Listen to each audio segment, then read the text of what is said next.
Saya akan awali dengan world view-nya masyarakat Jawa. Ini world view itu berarti pandangan dunia. Bagaimana cara orang Jawa melihat dunia ini, bahkan bagaimana cara dia hidup dengan pandangan dunia itu. Ini namanya world view. Dalam catatan saya, ini saya mengambil beberapa referensi, baik kajian-kajian tokoh-tokoh dari Indonesia sendiri maupun dari luar yang meneliti budaya Jawa. Dalam catatan saya setidaknya ada 7 gaya hidup orang Jawa. Yang ini bisa dikatakan world view-nya. World view itu cara orang Jawa melihat dunia. Ciri yang pertama, orang Jawa itu orientasinya pasti ketuhanan. Jadi ketuhanan itu berarti dalam sejarahnya masyarakat Jawa itu hakikatnya selalu punya Tuhan. Ya, kalau bahasa agama selalu beriman, selalu punya kepercayaan kepada apa yang dianggap diposisikan sebagai Tuhan. Bahkan sebelum masuknya agama-agama yang kita kenal hari ini, masyarakat Jawa itu sudah punya keyakinan adanya sesuatu yang maha besar, maha luar biasa yang hari ini kita sebut Tuhan. Jadi world view masyarakat Jawa yang pertama itu world view ketuhanan. Makanya kita punya Pancasila yang sila pertama itu ketuhanan, yang dalam sejarahnya selalu kita diceritai bahwa Pancasila itu digali dari budaya bangsa kita sendiri. Ya tidak salah, karena memang misalnya masyarakat Jawa ini basis hidupnya sejak awal ya ketuhanan ini. Jadi kalau mengikuti basis world view kita, ya orang Jawa itu ya rasanya ndak pantas, ndak sesuai kalau dia misalnya punya gaya ateis, apa punya gaya agnostik, anti Tuhan. Itu rasanya ndak nyambung dengan identitas genuinnya yang dulu dikembangkan oleh nenek moyang bangsa Jawa, yang selalu saja percaya pada Tuhan dan berketuhanan. Ini ciri yang pertama. Ini boleh dibaca dalam sejarah-sejarah, atau kalau teman-teman mau ya di babat-babat itu selalu narasinya manusia yang utama itu manusia yang beriman, percaya, dan menomorsatukan Tuhan dalam hidupnya. World view yang kedua, ini saya pakai istilah takdir. Biasanya di serat-serat, di babat-babat itu pakai istilah rilo dan rimo. Jadi orang Jawa itu menyikapi apapun yang terjadi, fenomena apapun yang oleh Allah ditakdirkan muncul untuk diterima dan direlakan. Jadi ini pandangan, ya kalau dalam bahasa agama jadinya pandangan tentang takdir, tentang kenyataan hidup. Banyak kalau teman-teman menggali serat, menggali babat-babat, menggali naskah-naskah kuno, itu banyak sekali anjuran untuk rilo dan nerimo. Jadi rela dan menerima apapun keputusan Tuhan terhadap hidup ini. Ini mungkin perlu dilanjutkan. Rela dan nerima ini bukan berarti pasrah diam saja. Rela dan nerima ini mungkin lebih pasnya diartikan sebagai pengakuan terhadap kenyataan yang memang sudah terjadi. Banyak orang yang menyangkal, denial. Jadi denial itu misalnya sudah jelas dia sakit, tidak mau ngaku dia sakit. Akhirnya karena tidak ngaku sakit, tidak mau berobat. Yo akhirnya sakitnya tambah parah. Ini namanya denial, orang yang menyangkal kenyataan. sudah jelas salah, tidak mau ngaku salah, nah itu biasanya terus ya tidak mungkin ada perbaikan, wong dia tidak mau ngaku salah. Jadi kalau lemah ya ngaku saja lemah, tapi kan bukan berarti terus pasrah saja. Ketika sudah menerima kenyataan diri, wah saya ini lemah, berusaha untuk jadi kuat. Wah saya kok salah ya, diakui bahwa saya ini memang salah, tapi kemudian berusaha untuk memperbaiki diri. Jadi menerima situasi, rela dengan situasi bukan berarti pasrah, tidak mau berjuang lagi. Ini dua hal yang berbeda. Jadi aspek worldview yang kedua ini adalah idealisme orang Jawa untuk selalu nerimo dan rilo. Kita terima dulu, kita akui dulu kenyataan hidup kita. Baru setelah itu kita idealkan, kita rumuskan targetnya mau kemana. Nah, itu ciri yang kedua. Ciri yang ketiga, masyarakat Jawa itu punya wawasan bahwa alam semesta ini tidak hanya berisi hal-hal yang fisik material, tapi juga berisi hal-hal yang immaterial dan supranatural. Ini pandangan dunia khas timur sebenarnya. Biasanya dibedakan dengan pandangan dunia gaya barat. Kalau orang barat itu sering disebut, barat modern khususnya, cara berpikirnya positivistik. Hanya percaya alam yang bisa dilihat, bisa diakses oleh panca indera. Yang tidak bisa diakses dianggap tidak ada gunanya, dianggap omong kosong saja. Nah, dunia timur termasuk Jawa, sebenarnya juga termasuk dalam agama kita, Islam, itu menerima tidak hanya alam fisik tapi juga alam metafisik. Kalau dalam bahasa Arab ya sering alam metafisik ini disebut alam ghaib.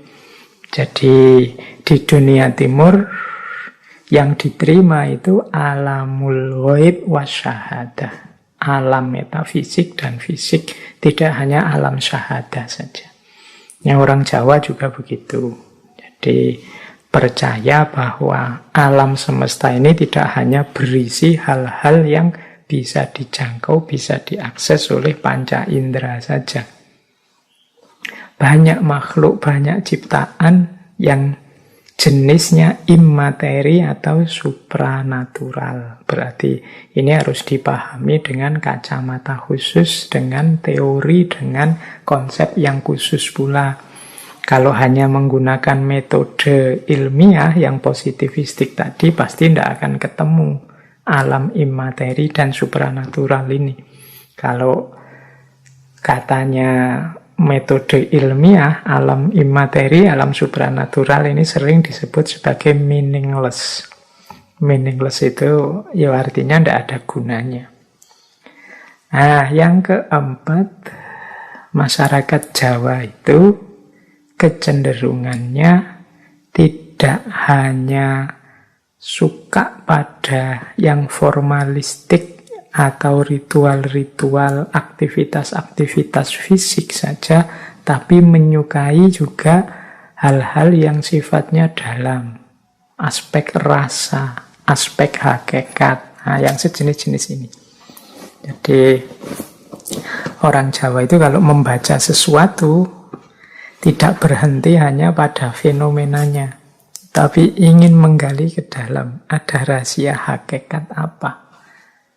Nah, itu makanya nanti di ciri yang terakhir itu orang Jawa suka menggunakan simbol-simbol. Simbol itu kan kelihatannya apa tapi maknanya apa. Sehingga membaca budaya Jawa tidak bisa kita hanya melihat aspek tampilannya saja. Kita harus masuk ke dalam melihat makna dan hakikatnya. Karena seringkali yang tampilan itu sifatnya simbolik. Simbolik itu kan berarti hanya simbol yang itu ada maknanya. Banyak orang salah paham melihat budaya Jawa hanya melihat aspek visualnya saja, kelihatannya saja. Padahal orang Jawa itu ada istilah nggone pasemon. Tempatnya pasemon itu semacam metafor, semacam isyarat yang itu harus dipahami lebih dalam. Tidak dibicarakan langsung karena tidak bisa diungkapkan sambil lalu, maka diekspresikan simbolnya saja. Nanti yang tertarik silahkan menggali lebih dalam, lebih serius. Nah, itu world view-nya orang Jawa. Yang kelima, orang Jawa itu sangat mencintai, sangat menyukai tata krama, kesusilaan. Jadi terhadap apapun dan siapapun harus dihormati dan ada pola-pola cara-cara penghormatannya. Kalau bahasa agama ya adab. Jadi terhadap segala sesuatu itu ada adabnya. Ya adab ini selalu dilatar belakangi oleh akhlak. Makanya tema kita bulan ini gitu kan, saya menyebutnya akhlak. Akhlak terhadap alam. Jadi perilaku kita di hadapan alam. Nah, ini orang Jawa biasanya manifestasinya ya perilaku-perilaku yang menggambarkan kesusilaan, toto kromo, subo, sito, dan yang sejenis itu. Jadi orang Jawa merumuskan secara detail bagaimana cara menghargai yang lain sesuai level-levelnya. Baik lewat gestur, lewat kata-kata, maupun lewat kode etik resmi dalam acara-acara kegiatan-kegiatan resmi. Nah, itu diantara cirinya. Yang teman-teman hafal terkenal sekali kan dalam aspek bicara. Orang Jawa itu ada bicara gaya ngoko, ada bicara gaya kromo, ada bicara gaya kromo inggil. Ini kan berbeda objek yang dihadapi, berbeda cara penghargaannya. Ini jadi world view gaya Jawa yang kelima itu aspek kesusilaannya. Kemudian yang keenam, orang Jawa itu suka kebersamaan, gotong royong, guyub rukun. Yang penting ngumpul bareng-bareng, rukun, seneng susah bersama. Makanya teman-teman mungkin sering dengar ada peribahasa mangan ora mangan ngumpul kan gitu. Jadi itu maksudnya kita sedang sedih atau sedang susah, sedang gembira atau sedang berduka, ayo bareng-bareng. Nah, itu gayanya orang Jawa, menyukai gotong royong, kebersamaan, bareng-bareng. Dan yang ketujuh, world view-nya orang Jawa itu suka dengan simbolisme-simbolisme. Seperti saya bilang tadi, orang Jawa itu nggone pasemon. Kadang-kadang ingin mengungkapkan sesuatu pakai isyarat-isyarat. Ingin menyatakan sesuatu menggunakan simbol-simbol. Ini banyak dulu dilakukan oleh nenek moyang kita, termasuk para wali ketika mengajarkan Islam pada masyarakat. Itu kan juga pakai simbol-simbol, karena mereka tahu orang Jawa itu tempatnya simbol-simbol. Jadi tidak bisa ekspresi-ekspresi budaya Jawa itu hanya dibaca di level tampilannya saja. Kalau di level tampilannya saja mungkin kita bisa salah paham, nanti bisa nuduh macam-macam. Mungkin budaya Jawa tidak manusiawi lah, atau tidak agamis lah, atau tidak apalah. Itu mungkin karena kita membacanya hanya di level simbolismenya, tidak masuk sampai ke dalam.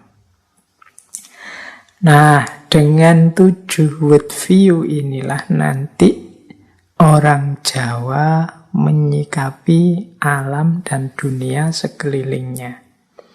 Sampai di sini mungkin sudah bisa dibayangkan gaya seperti apa yang akan dihidupkan oleh masyarakat Jawa berhadapan dengan alam semesta. Kalau teman-teman kembali ke minggu lalu ketika kita belajar Sayyid Hussein Nasr, inilah sebenarnya yang oleh Sayyid Hussein Nasr disebut kearifan perennial. Ini yang disebut tradition. Jadi kearifan-kearifan lama yang oleh orang modern sering disisihkan, dilupakan. Dianggap mungkin tidak ilmiah, dianggap mungkin tidak masuk akal, dan lain sebagainya. Padahal di balik worldview ini tersimpan solusi-solusi dari banyak problem peradaban kita hari ini. Baik, kita lanjutkan. Nah, dari situlah nanti muncul antara lain konsep memayu hayuning bawono. Seperti saya bilang tadi di awal ya, memayu hayuning bawono itu, memayu artinya mempercantik. Hayuning, hayu itu ya hayu artinya cantik. Memayu dan hayu itu dari akar kata yang sama. Mempercantik, cantiknya bawono. Bawono itu artinya alam. Jadi alam semesta ini sudah teratur, rapi, indah. Sudah ada pola-polanya sendiri dan dia sudah sangat indah. Memayu hayuning bawono berarti keindahan alam tadi pertahankanlah, ya kalau bisa tingkatkanlah. Kehadiran kita sebagai manusia semoga bisa menambah indahnya alam.